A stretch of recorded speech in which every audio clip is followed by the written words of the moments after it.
Hello, নমস্কার। চলে এলাম আরেকটি কুকিং ভিডিও নিয়ে। আজকের ভিডিওতে একদম অন্যরকম একটা রান্না আপনাদের সাথে শেয়ার করব। তো চলুন সময় নষ্ট না করে শুরু করা যাক। প্রথমে আমি কলার পাতা কেটে নিয়েছি।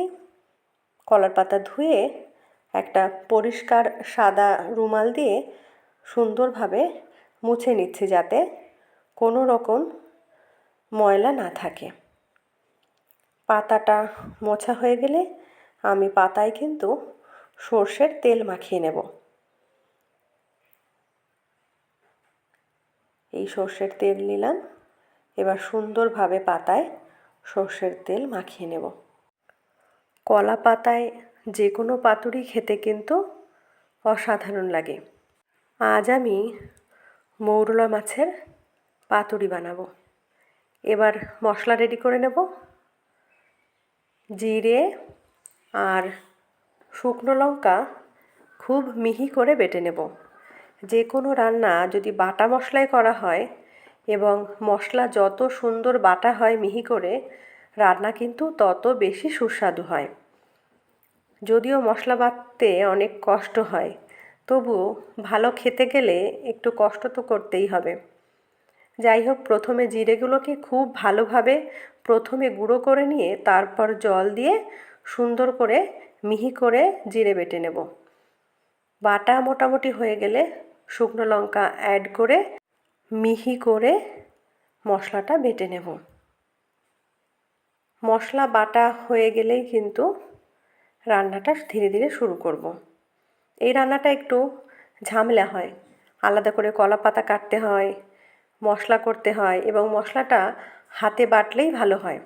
আমি যখনই কলা পাতায় পাতুরি বানাই বা যে কোনো রান্না করলে আমি কিন্তু মশলাটা হাতে বাটার চেষ্টা করি।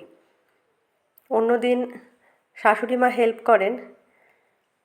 শাশুড়ি মা বাড়িতে নেই, উনি ননদের বাড়িতে গেছেন।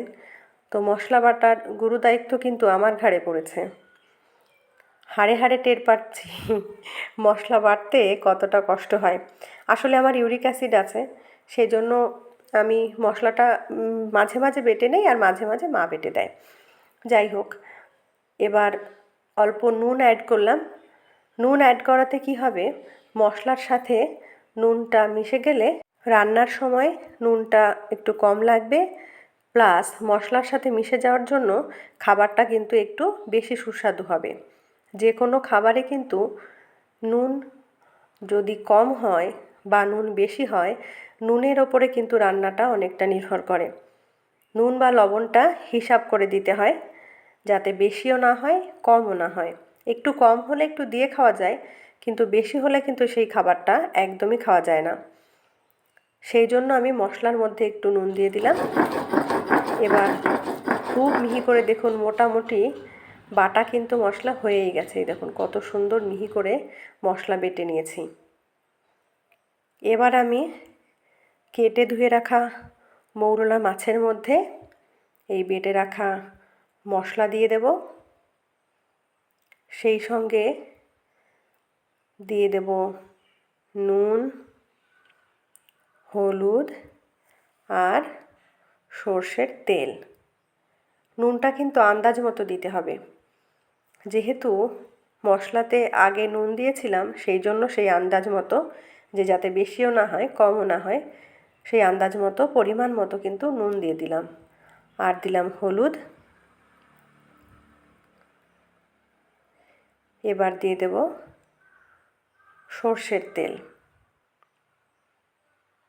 সর্ষের তেল দেওয়ার পর খুব সুন্দরভাবে মশলার সাথে মাছগুলোকে মাখিয়ে নেব। কোনো একটা মাছ যেন বাকি না থাকে। খুব সুন্দরভাবে মশলা আর মাছ মাখিয়ে নেব। এই মাখানোর ওপরেই কিন্তু অনেকটা রান্নাটা নির্ভর করবে, কারণ মশলা আলাদা আর মাছটা আলাদা থাকলে কিন্তু খেতে ভালো লাগবে না। মশলা আর মাছটা খুব সুন্দরভাবে মাখিয়ে নিয়েছি।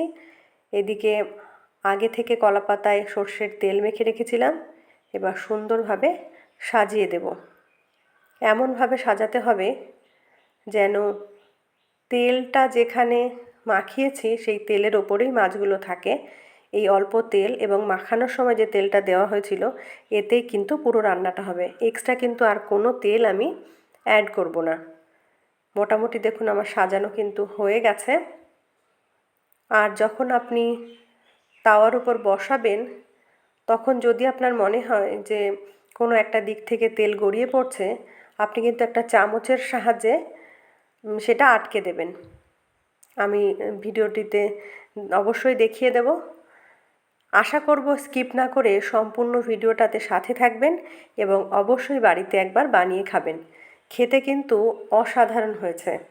আপনারা যদি চান এর সাথে কিন্তু আলু কুচিয়ে আলাদা করে মশলার সাথে মাখিয়ে এর সাথে দিতে পারেন, সেটা কিন্তু খেতে অন্যরকম লাগবে।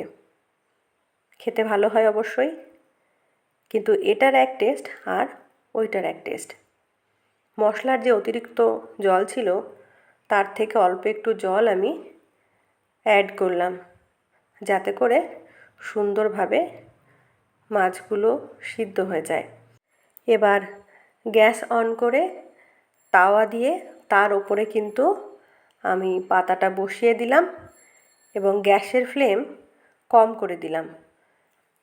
এই রান্নাটার মূল যে বিষয়টা সেটি হলো এই যে একদম হালকা বা অল্প আঁচে রান্না, এটাই কিন্তু মেইন। আপনি যদি গ্যাসের ফ্লেম বাড়িয়ে দেন বা জাল যদি বেশি হয় সেক্ষেত্রে কিন্তু পুড়ে যাবে, মাছটা সিদ্ধ হবে না এবং আপনারা সুন্দরভাবে খেতেও পারবেন না। সেই জন্য সবসময় মাথায় রাখতে হবে রান্নাটা কিন্তু হালকা আঁচে, একদম ধিমি আঁচে হবে। অনেকক্ষণ টাইম লাগবে।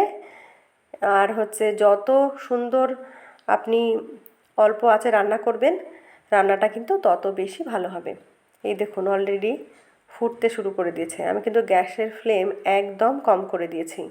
আমার কিন্তু এই রান্নাটা করতে বেশ অনেকক্ষণ টাইম লেগেছে। এবার কিন্তু একটা সাইড দেখুন অনেকটা এই যে হয়ে এসছে, বোঝা যাচ্ছে। পাতাটা দেখুন, পাতাটা দেখলেই বুঝতে পারবেন। এরকম আন্দাজ করে যখন এক পিঠ পুরো রান্না হয়ে যাবে তখন কিন্তু একটা থালার ওপরে এই পাতাটা নামিয়ে অন্য আর একটি পাতায় তেল মাখিয়ে রেখেছি সেই পাতার ওপর থালার সাহায্যে উল্টে দিয়ে তারপর কিন্তু অন্য পিঠ রান্না হতে দেব। এই যে আরেকটি পাতা, এটিতেও সর্ষের তেল মাখিয়ে নেব। খেয়াল রাখতে হবে যে জায়গাটায় মাছগুলো পড়বে সেই জায়গাটা কিন্তু সুন্দরভাবে তেল ব্রাশ করে নিতে হবে। আমি কিন্তু হাতের সাহায্যেই করেছি, আপনারা চাইলে ব্রাশ ইউজ করতে পারেন। আমার কাছে হাতটাই কমফোর্টেবল, সেই জন্য আমি হাতের সাহায্যে সর্ষের তেল মাখিয়ে নিলাম। এবার একটা প্লেট নিয়ে নেব। সেই প্লেটের ওপর কিন্তু এক পিঠ রান্না হয়ে যাওয়া মৌরলা মাছ নামিয়ে নেব। নামিয়ে নিলাম।